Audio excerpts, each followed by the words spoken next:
In this lesson, we'll talk about another concept from geometry called the Pythagorean theorem, and then we'll use this theorem to solve problems.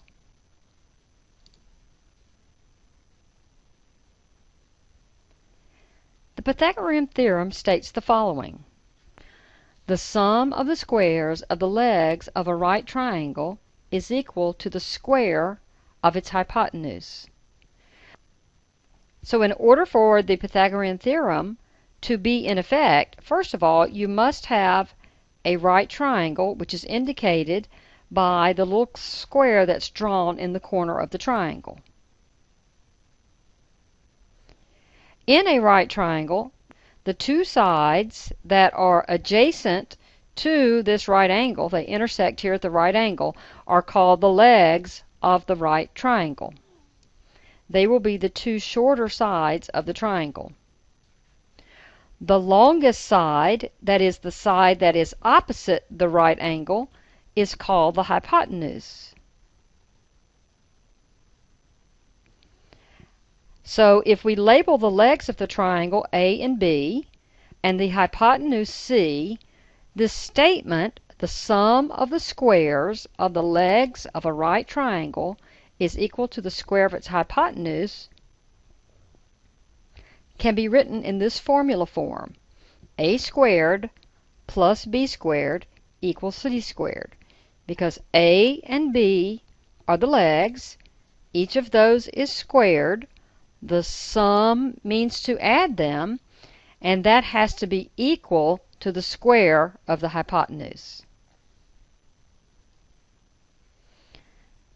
So here is the demonstration of this formula. This triangle is a right triangle, and this relationship is true for all right triangles. So if we were to take 6 squared plus 8 squared, if this is truly a right triangle, this should come out to the hypotenuse, or 10 squared. 6 squared, 6 times 6 is 36. 8 squared, 8 times 8 is 64. 10 squared is 100. 36 added to 64 is 100. So you can see that the sum of the squares of the legs equal to the square of the hypotenuse. So that is true. Now we can use the Pythagorean theorem, that is the a squared plus b squared equals c squared, to find a missing side of a right triangle when we know for sure it's a right triangle. This is the only time when this will work. If one of the angles is not 90 degrees, this formula would not be in place for the triangle. But for all right triangles, this is true.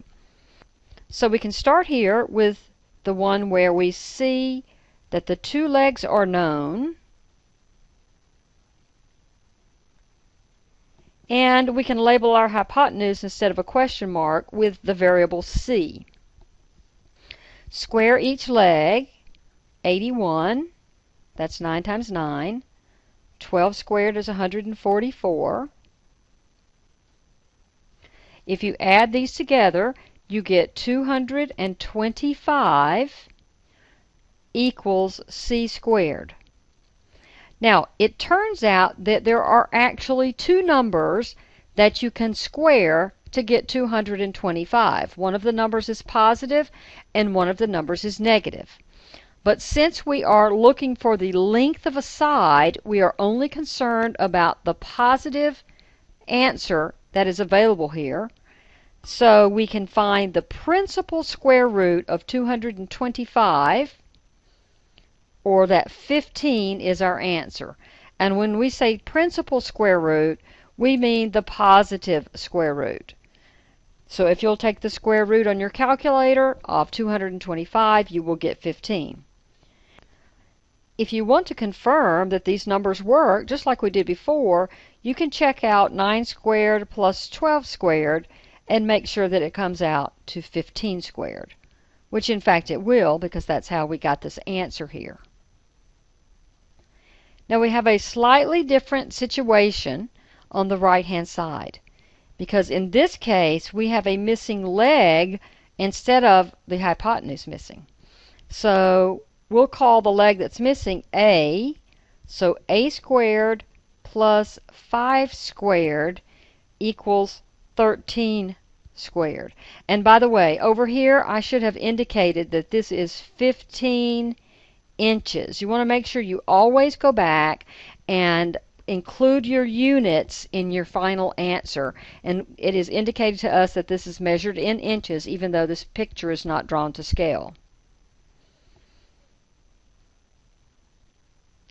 So now I can go ahead and finish this one. A squared plus 25 equals 169. Now this is a different situation from the first situation where we had to add the two legs and then take the square root. In this case, I need to isolate this a squared term. I can do that by subtracting 25 from both sides.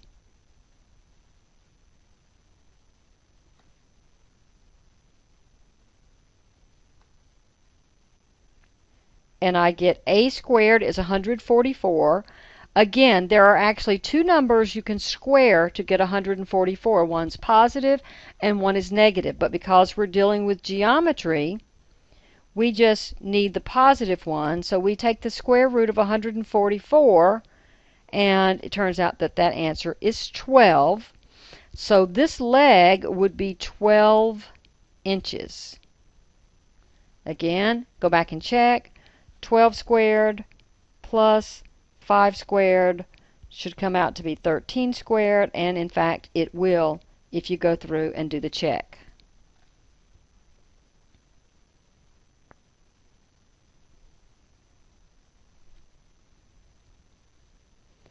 So here's an application where we can use the Pythagorean theorem to help us answer the question. The post office is located at point C. The grocery store is located at point A. How much farther would you have to walk if you go from C to B to A instead of just going directly across the shortest path?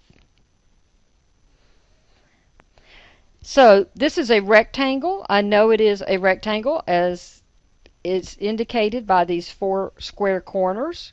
Opposite sides will have to be the same length, so this has to also be 120, and this has to be 50.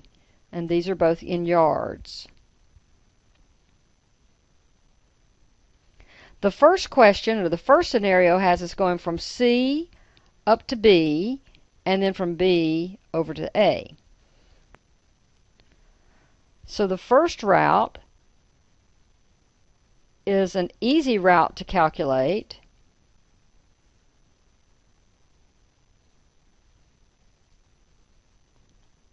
And that's going to be the distance from C to B, which is 50, plus the distance from B to A, which is 120.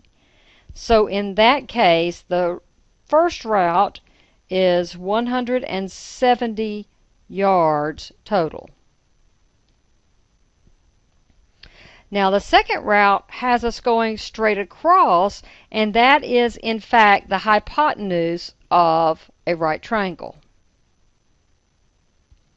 So we're going to use the Pythagorean theorem to help us do the second route. So for our second route,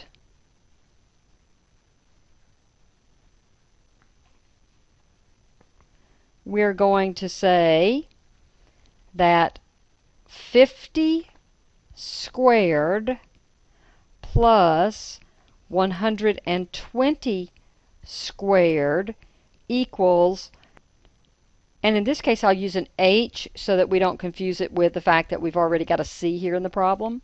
So I'll use H for hypotenuse, and I'm going to square these values.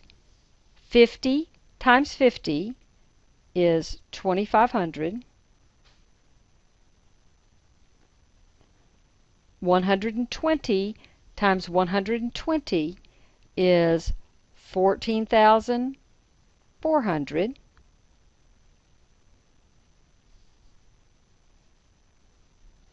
If you add those together, you get 16,900 equals the hypotenuse squared. So once again, I'm going to have to take the square root, and I'm concerned only with the positive square root. So take the square root of 16,900 on your calculator, and that will turn out to be 130. Now, we have to answer the question, so we don't stop here, because it says how much farther are you walking if you go the first route versus the diagonal route. Well, the first route was 170 yards. We've just found that the shorter route, the hypotenuse route, is 130. So the answer is that by going the diagonal route, you are saving 40 yards worth of steps.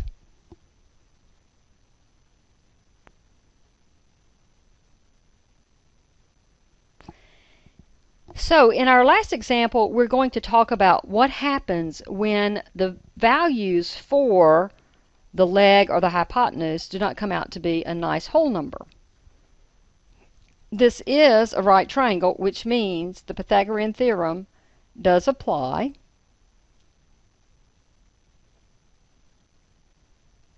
So 3 squared, leg squared, plus 5 squared, another leg squared, equals the hypotenuse, which I'm calling c squared. 9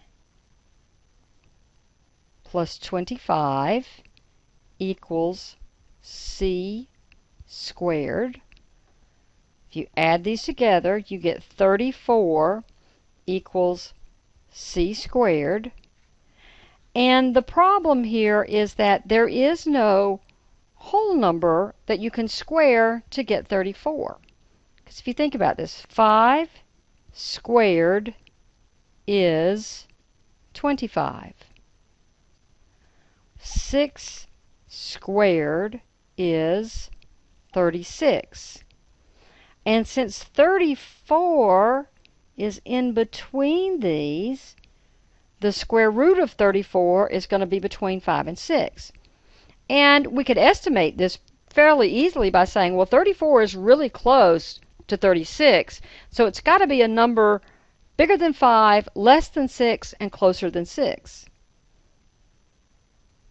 If you'll take your calculator and find the square root of 34, you'll find it approximately to be 5.8.